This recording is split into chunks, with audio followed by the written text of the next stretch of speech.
आज हम लोग हाई कोर्ट यानी कि उच्च न्यायालय के बारे में पढ़ेंगे। देखिए, हाई कोर्ट का अध्ययन हम लोग भारतीय संविधान के भाग 6 में करेंगे। दरअसल हाई कोर्ट जैसे इसके पहले वीडियो में हम लोग सुप्रीम कोर्ट के बारे में पढ़ चुके हैं। हाई कोर्ट से संबंधित कुछ यहाँ पर अनुच्छेद है, जिसमें हम देखते हैं कि अनुच्छेद 214 क्या कहता है कि भारत में प्रत्येक राज्य के लिए एक हाई कोर्ट होगा। प्रत्येक राज्य के लिए क्या होगा? एक उच्च न्यायालय होगा, यानी कि एक हाई कोर्ट होगा। और अनुच्छेद 216 में हाई कोर्ट यानी कि उच्च न्यायालय के गठन का बात कहा गया है। तो दो अनुच्छेद यहां से क्लियर हुआ। 214 क्या कह रहा? भारत के प्रत्येक राज्य में एक हाई कोर्ट होगा, और 216 कह रहा एक उच्च न्यायालय के गठन की बात कहा गया है। आगे अनुच्छेद 231 बहुत महत्वपूर्ण बात कहता है कि दो से अधिक हाई राज्यों के लिए एक हाई कोर्ट रहेगा।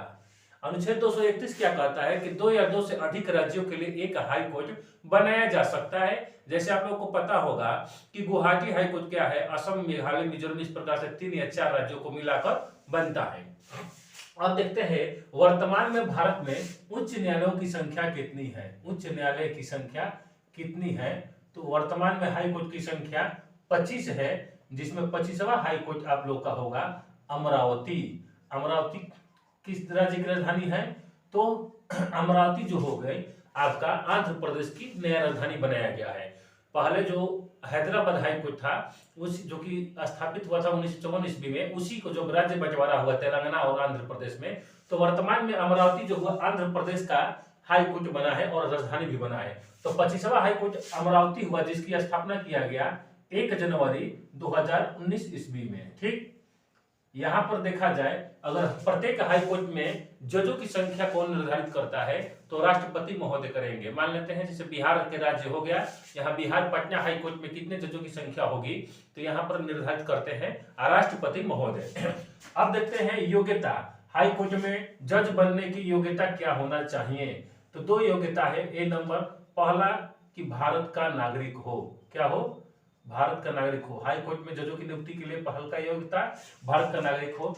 दूसरा का कि 10 वर्ष न्यायिक पद धारण किया हो, यानी कि 10 वर्ष तक लगातार वह जज हो किसी भी अधीनस्थ न्यायालय में, या 10 वर्ष तक किसी भी हाई कोर्ट में वकालत किया हो।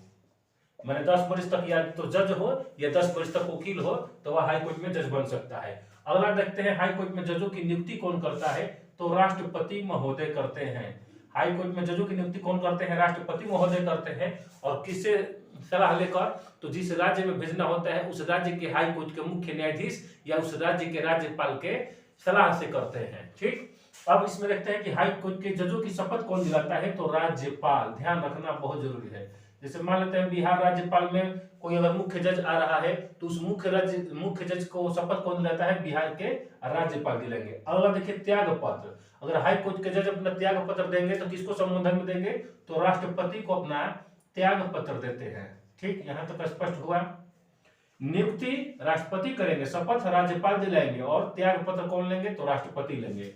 यहां तक स्पष्ट हुआ। अब देखते हैं हाई कोर्ट के जजों की कार्यकाल, तो 62 वर्ष। 62 वर्ष के बाद ये रिटायर हो जाएंगे। हालांकि प्रस्तावित तो रखा गया है उम्र 65 वर्ष, प्रस्तावना में डाल दिया गया है, प्रस्ताव पारित किया गया है कि हाई कोर्ट के जजों की जो उम्र है अधिकतम सीमा 65 वर्ष तक कार्य करे, लेकिन वर्तमान में 62 वर्ष तक कार्य करते हैं। ये हाई कोर्ट से संबंधित कुछ महत्वपूर्ण टॉपिक है।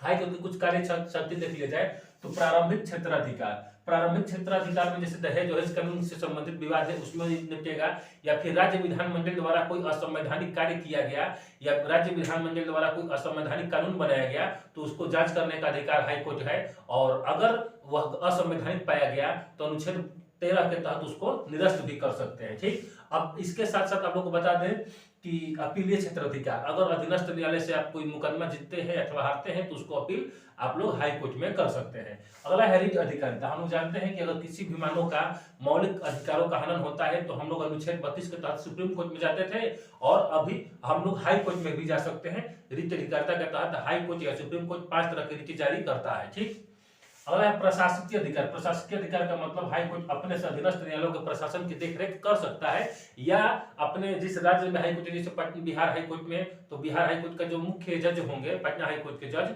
वह क्या कर सकते हैं कि बिहार में जितने भी अधीनस्थ न्यायालय है उसके प्रशासन का कार्य जांच सकते हैं, कौन किस प्रकार के जज कैसे कार्य कर रहे हैं, कौन मैंने अच्छा से कार्य कर रहे हैं नहीं, सब देखने का अधिकार हाई कोर्ट है। तो उम्मीद करता हूँ